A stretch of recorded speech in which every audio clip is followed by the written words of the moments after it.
ബിസ്മില്ലാഹിർ റഹ്മാനിർ റഹീം.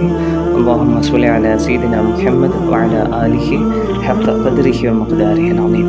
ഹബീബ റസൂലുള്ളാഹി സ്വല്ലല്ലാഹു അലൈഹി വസല്ലം തങ്ങളുടെ മേലിലുള്ള സ്വലാത്തിനെ കുറിച്ച് പറയുകയാണെങ്കിൽ, ആരെങ്കിലും അവിടുത്തേക്ക് ഒരു സ്വലാത്ത് ചൊല്ലിയാൽ അള്ളാഹു അവന് 10 സ്വലാത്ത് ചൊല്ലും എന്നത് അള്ളാഹു തനിക്ക് ബാധ്യതപ്പെടുത്തിയിരിക്കുന്നു.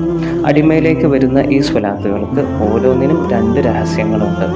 ഒന്നാമത്തെ രഹസ്യം, ഹബീബ റസൂലുള്ളാഹി സ്വല്ലല്ലാഹു അലൈഹി വസല്ലം തങ്ങളുടെ മേലിൽ സ്വലാത്ത് ചൊല്ലുന്ന വ്യക്തിയുടെ മേലിൽ തത്തുല്യമായ രീതിയിൽ തിരിച്ചു നൽകൽ ഹബീബ റസൂലുള്ളാഹി സ്വല്ലല്ലാഹു അലൈഹി വസല്ലം തങ്ങൾക്ക് നിർബന്ധമാവും. കരുണയുള്ളവനോട് ആരെങ്കിലും കരുണ കാണിച്ചാൽ അത് പാഴായി പോവുകയില്ല. കരുണയുള്ളവനോട് നന്മ ചെയ്താൽ അത് ഇല്ലാതായി പോവുകയില്ല എന്നതിൻ്റെ അടിസ്ഥാനത്തിലാണ് ഇങ്ങനെ സംഭവിക്കുന്നത്.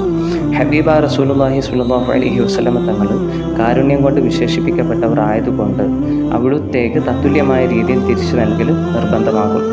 അവിടുന്ന് സ്വല്ലല്ലാഹു അലൈഹി വസല്ലം തങ്ങൾ ഇത് ചെയ്യാൻ ഒരുങ്ങുമ്പോൾ ഹഖ് സുബ്ഹാനഹു വ തആല അവിടുത്തെ സ്വല്ലല്ലാഹു അലൈഹി വസല്ലം പ്രതിനിധീകരിച്ചുകൊണ്ട് ഓരോ സ്വലാത്ത് ചൊല്ലുന്നവനും പകരമായി കൊണ്ട് 10 സ്വലാത്ത് ചൊല്ലുന്നതാണ്.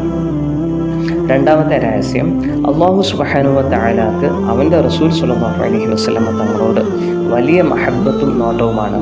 അതുകൊണ്ട് തന്നെ ആരെങ്കിലും ഹബീബ റസൂലുള്ളാഹി സ്വല്ലല്ലാഹു അലൈഹി വസല്ലം തങ്ങളുടെ മേലിൽ സ്വലാത്ത് ചൊല്ലിക്കൊണ്ട് അള്ളാഹുവിലേക്ക് തിരിയുന്നതായിട്ട് അള്ളാഹു കണ്ടാൽ, ഹബീബ റസൂലുള്ളാഹി സ്വല്ലല്ലാഹു അലൈഹി വസല്ലം തങ്ങളെ സ്നേഹിക്കുന്നതിൻ്റെയും നോക്കുന്നതിൻ്റെയും രീതിയിൽ അദ്ദേഹത്തെയും സ്നേഹിക്കുകയും നോക്കുകയും ചെയ്യുന്നതാണ്. അദ്ദേഹത്തിലേക്കുള്ള അള്ളാഹുവിൻ്റെ സ്നേഹവും നോട്ടവും എങ്ങനെയാണെന്ന് വെച്ചാൽ, ഹബീബ റസൂലുള്ളാഹി സ്വല്ലല്ലാഹു അലൈഹി വസല്ലം തങ്ങളുടെ മേലിൽ സ്വലാത്ത് ചൊല്ലുന്നതിൽ അവൻ നിരതനായാൽ, പ്രപഞ്ചത്തിൻ്റെ തുടക്കം മുതൽ ഒടുക്കം വരെ ഭൂമിയിലുള്ള എല്ലാവരുടെയും തെറ്റുകൾ എത്രയോ മടങ്ങാക്കി അവൻ കൊണ്ടുവന്നാൽ പോലും അവയെല്ലാം അല്ലാഹു സുബ്ഹാനഹു വ തആല അവൻ്റെ പൊറുക്കലിൻ്റെയും അനുഗ്രഹത്തിൻ്റെയും സാഗരത്തിൽ മുക്കിക്കളയുന്നതാണ്. ആഖിറത്തിൽ അല്ലാഹു സുബ്ഹാനഹു വ തആലയുടെ തൃപ്തിയുടെ ഏറ്റവും മഹത്വമുള്ള അവസ്ഥ നൽകിക്കൊണ്ട് ഏറ്റവും ഉന്നതമായ പ്രതീക്ഷ കൊടുത്ത് അവനിലേക്ക് അല്ലാഹു സുബ്ഹാനഹു വ തആല തിരിയുന്നതാണ്.